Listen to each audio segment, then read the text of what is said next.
A little boy in torn blue jeans stood in front of 20 massive motorcycles. His small hand trembled as he raised it up. Behind him, the biggest, toughest motorcycle club in the country was about to leave a diner. The leader, Marcus Stone, a man with tattoos covering every inch of his arms and a scar across his face, walked toward his bike. But then the boy shouted something that made every single Hell's Angel stop dead in their tracks. "Wait, don't start your bikes." What he was about to tell them would change everything, and reveal a secret that could have ended in tragedy. Before we tell you what happened next, smash that like button and hit subscribe so you don't miss this incredible story of kindness, loyalty, and justice. Introducing the characters and setting. It was a sunny Saturday afternoon in the small town of Riverside, Colorado. The kind of town where everyone knew everyone else's business. Population 3,400. Main Street had a diner called Rosie's Place, a gas station, and a few small shops. This wasn't the kind of place you'd expect to see 20 Hell's Angels motorcycles lined up outside a restaurant. But there they were. Marcus Stone was 52 years old, with the kind of presence that made people cross the street when they saw him coming. He'd been the president of the Riverside chapter of the Hell's Angels for 15 years. His leather jacket was worn and faded, covered in patches that told stories of a rough life. A skull with wings. A number 1. The letters HA in big bold text. He wore rings on every finger, and his silver beard was braided with small leather ties. Marcus wasn't a bad man, though most people in town thought he was. He'd made mistakes in his younger years, serious mistakes. He'd spent time in prison. He'd been in fights. He'd done things he wasn't proud of. But for the last 10 years, he'd been trying to change. He ran a legitimate motorcycle repair shop. He paid his taxes. He helped people in town when they had problems with their bikes. Nobody noticed because nobody wanted to see it. On this particular Saturday, Marcus and his crew had stopped at Rosie's Place for lunch after a long ride through the Rocky Mountains. They were rough-looking men, sure. Loud. They laughed like thunder and spoke in rough voices. But they were just people who loved motorcycles and the freedom of the open road.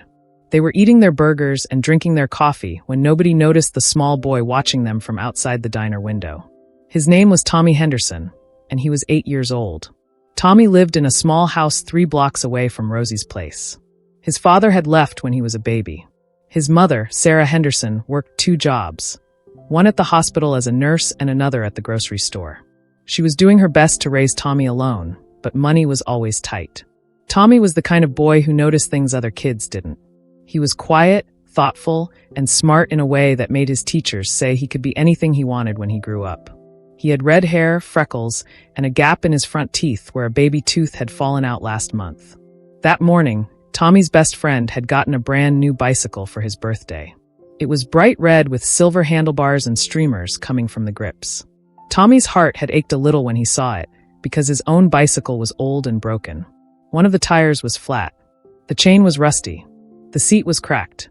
It had been broken for 3 months, and his mother didn't have the money to fix it. Tommy loved that old bicycle more than anything in the world. His grandfather had given it to him before he passed away. It had his name scratched into the frame. Tommy, forever free. His grandfather used to say, "Tommy, a bicycle is freedom. When you're on that bike, you can go anywhere you want, and nobody can stop you." So Tommy had been pushing his broken bicycle down Main Street, hoping somehow it might just start working again. That's when he saw the Hell's Angels. And that's when he noticed something very wrong. Building tension and emotional connection. Tommy pushed his bike slowly, trying not to cry about how broken it was. He passed the diner and glanced through the window. He saw the big men in their leather jackets, and honestly, he should have been scared. Most kids would have been. These men looked dangerous. They looked like the kind of people you saw in movies about crime and violence.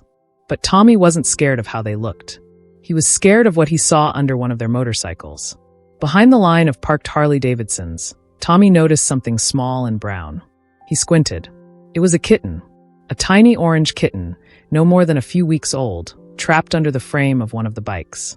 The motorcycle belonged to a man named Derek Hammer Mitchell, a man who weighed 280 pounds and had tattoos of skulls and snakes covering his entire back. Tommy's heart started racing. The kitten was mewing softly, desperately trying to get out from under the motorcycle. It was crying for its mother. Tommy could see that the motorcycle was running. The kickstand was down, but the engine was still on, making a low rumbling sound. Tommy realized what was about to happen. In a few minutes, the Hells Angels would finish their lunch. They would walk out to their bikes. They would start them up for the ride home.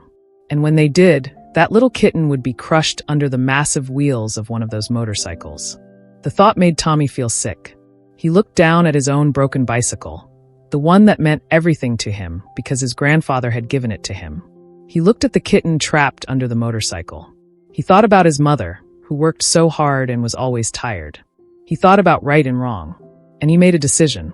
Tommy left his bicycle against the wall and walked toward the diner. His legs were shaking. His mouth was dry. These were scary-looking men. Dangerous men. The kind of men that most people were afraid of. But Tommy was more afraid of what would happen to that kitten. He pushed open the heavy door of Rosie's place. A bell chimed. Every head turned. The music on the jukebox seemed to get quieter. The man behind the counter, Rosie herself, looked up with wide eyes. Rosie was 67 years old and had owned the diner for 40 years. She'd seen a lot of things, but she'd never seen an 8-year-old boy walk in while 20 Hells Angels were eating lunch. Tommy's voice shook, but he spoke loud enough for everyone to hear. Excuse me? He looked at the bikers. They stared at him like he was from another planet. I don't know which one of you this is about, but there's a kitten trapped under one of your motorcycles. The diner fell silent. Marcus Stone set down his burger slowly.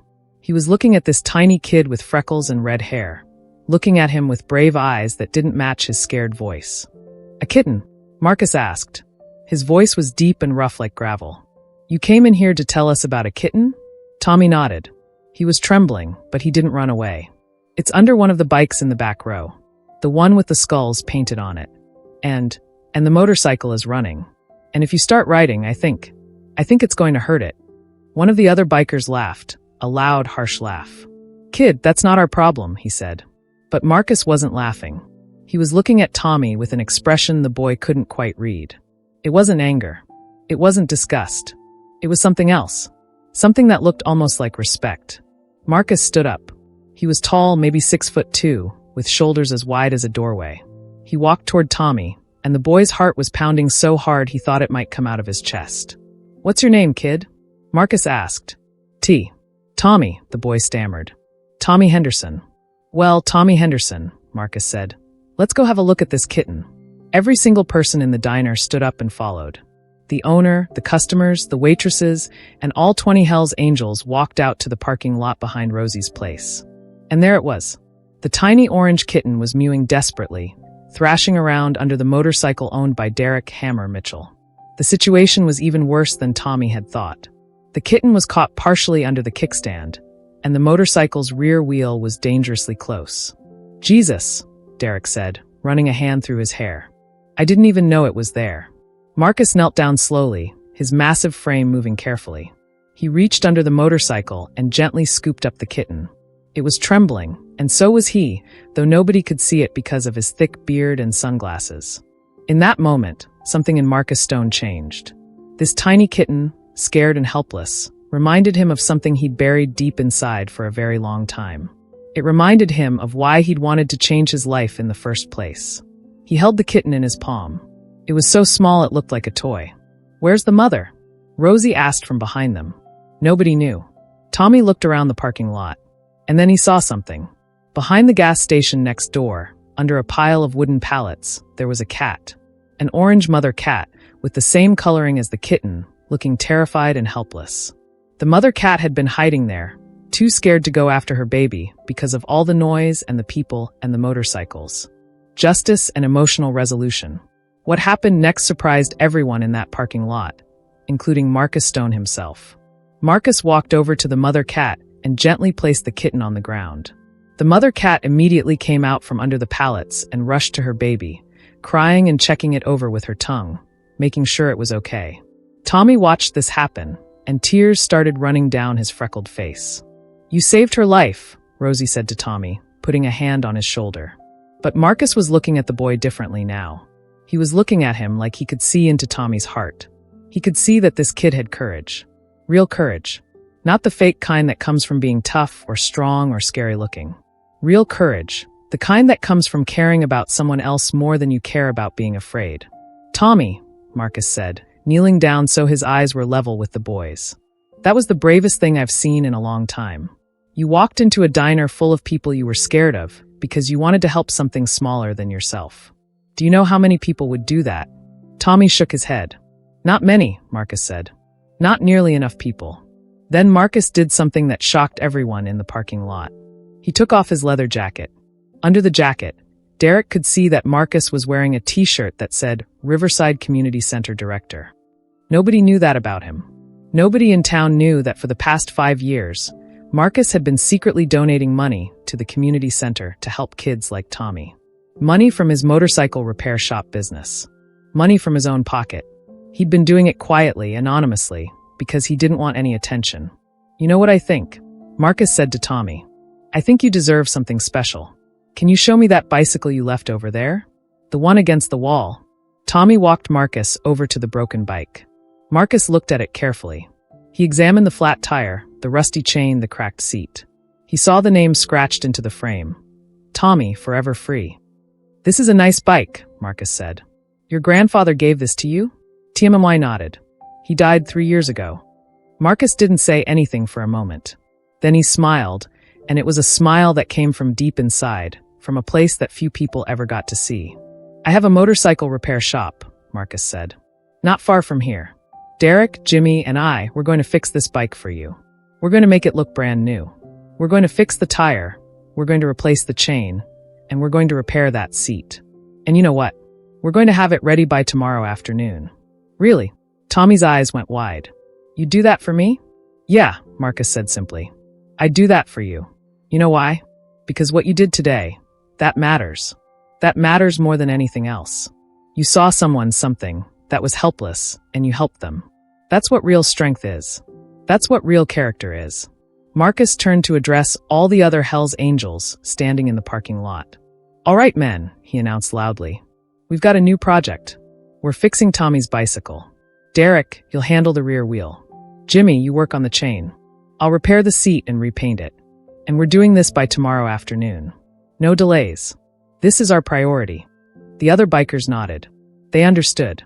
This was important. But that's not where the story ends. When Rosie heard what Marcus and his crew were planning to do, she pulled Tommy aside and asked for permission to do something special. Tommy agreed without even asking what it was. That night, after the Hell's Angels left, Rosie called the local news station. She told them the story about the brave little boy and the motorcycle gang that saved the kitten. She told them about how these men, who everyone in town was afraid of, were actually good people with good hearts. The reporter came out to the community center the next day and filmed the Hell's Angels working on Tommy's bicycle. They filmed Marcus teaching Tommy about motorcycle maintenance. They filmed Derek laughing as he held the kitten. They filmed the moment when, at 4 p.m. on Sunday afternoon, they handed Tommy his bicycle. The bicycle looked incredible. The paint job was fresh and bright blue, with gold stripes running down the sides. The seat was brand new leather. The tires were shiny and new, but they'd kept the name scratched into the frame. Tommy, forever free. The news story went viral on social media. It got picked up by bigger news outlets. What started as a local story became a national story. Hell's Angels help little boys bicycle. Motorcycle gang shows their heart. Tough guys, tender hearts. People from all over the country started sending messages to Marcus and his crew. Some people told them they'd been wrong about them. Others said the story had changed their mind about judging people by how they look. The moral takeaway: powerful ending with universal life lessons. But the real story doesn't end there. The real story is what happened over the next year. Because of that one moment, when Tommy showed real courage, things changed in the town of Riverside, Colorado. Marcus Stone became known not as a dangerous criminal, but as a man who cared about his community.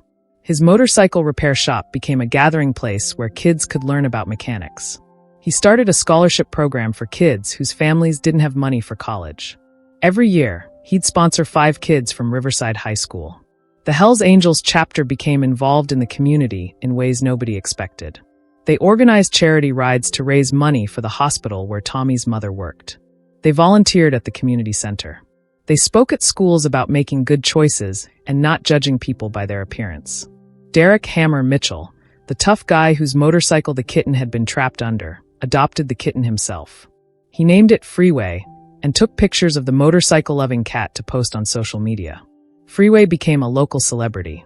But the biggest change was in Tommy himself. Tommy never forgot what Marcus had taught him about real courage. He went to school and worked hard. He became a teacher himself, teaching kids about mechanics and motorcycle safety. He always wore the name of his bicycle on a bracelet. Forever free. And 15 years later, Tommy came back to Riverside. He was 23 years old, and he came back to work at the community center that Marcus had been quietly supporting for so long. He became the director, and the first thing he did was to put up a big sign in the lobby. The sign said, "Welcome to the Riverside Community Center. Here we believe in second chances. Here we judge people by their actions, not their appearance. Here we understand that real strength comes from helping others, and real courage comes from caring about someone other than yourself." This center was built with the generosity of people who don't judge a book by its cover. Marcus Stone saw that sign on the day Tommy hung it up. Marcus was 52 when Tommy was 8 years old. Now Marcus was 67. His beard was more silver than black. He still ran his motorcycle repair shop, but his hands moved a little slower these days. He read that sign and tears came to his eyes. Not sad tears. Happy tears. Because he realized that one single moment when an 8-year-old boy had the courage to speak up about a helpless kitten, had changed everything. It had given Marcus a reason to believe that people could change. It had shown him that even though he'd made mistakes in his life, he could still be someone that mattered. He could still do good. He could still make a difference. Marcus walked over to Tommy and put a hand on his shoulder. "You did good, kid," he said. "You turned this whole town around. You taught all of us something we'd forgotten." "What did I teach you?" Tommy asked. Marcus smiled. "You taught us that character doesn't come from how tough you look or how scary you sound. Character comes from what you do when you think nobody's watching. Character is doing the right thing even when it's hard. Character is helping someone else even when you're scared." The lesson asterisk. Tommy's story teaches us something that we all need to remember in this world. We live in a time when we judge people too quickly. We judge by appearance. We judge by reputation. We judge by what we've heard about them instead of getting to know who they really are. But what Tommy did, and what Marcus taught him, is that real judgment should be based on what people actually do. Not how they look. Not what job they have. Not how scary they seem. Real judgment is based on character. And character is built in moments like this one. In the moment when Tommy was scared but did the right thing anyway. In the moment when Marcus could have ignored a scared kid, but instead he listened and helped. In the moment when all those Hell's Angels could have been cruel or dismissive, but instead they chose to be kind. That's where real character lives. Not in the big dramatic moments. Not on television or in the news. Character lives in the quiet moments when we have a choice between being kind or being cruel, between helping or ignoring, between looking past someone's appearance to see who they really are. So the next time you see someone who looks different from you, or seems scary, or has a reputation you've heard about, remember Tommy's story. Remember that sometimes the people who look the toughest have the softest hearts. Remember that you can't judge a book by its cover. Remember that real strength is being brave enough to care. Real power is being kind enough to help. Real leadership is choosing to do the right thing even when it's hard. And most importantly, remember that one moment of courage, one moment of kindness, one moment of caring about someone else can change an entire life. Can change an entire community. Can change an entire town. Because that's what Tommy did. That brave little boy with the broken bicycle saved more than just a kitten that day. He saved people's belief in each other. He saved the faith that good people can exist even where nobody expected them. And that, my friends, is the real story. Thank you so much for watching this incredible story about Tommy, Marcus, and the Hell's Angels who proved that kindness has no appearance. If this story touched your heart like it touched ours, please hit that like button right now. And most importantly, subscribe to this channel so you never miss these amazing stories about real people doing real good in the world. In the comments below, I want you to share your own story. Have you ever been surprised by someone because they turned out to be kinder than they looked? Have you ever judged someone and then realized you were wrong? Your story might be exactly what someone else needs to hear today. Also, share this video with your family and friends. Let's remind people everywhere that character isn't about appearance. It's about actions. It's about heart. The algorithm really helps us when you engage with this video, so please like, comment, subscribe, and share. Thank you for watching, and I'll see you in the next story where we celebrate real people with real hearts doing real good in this world. Folded hands. The end.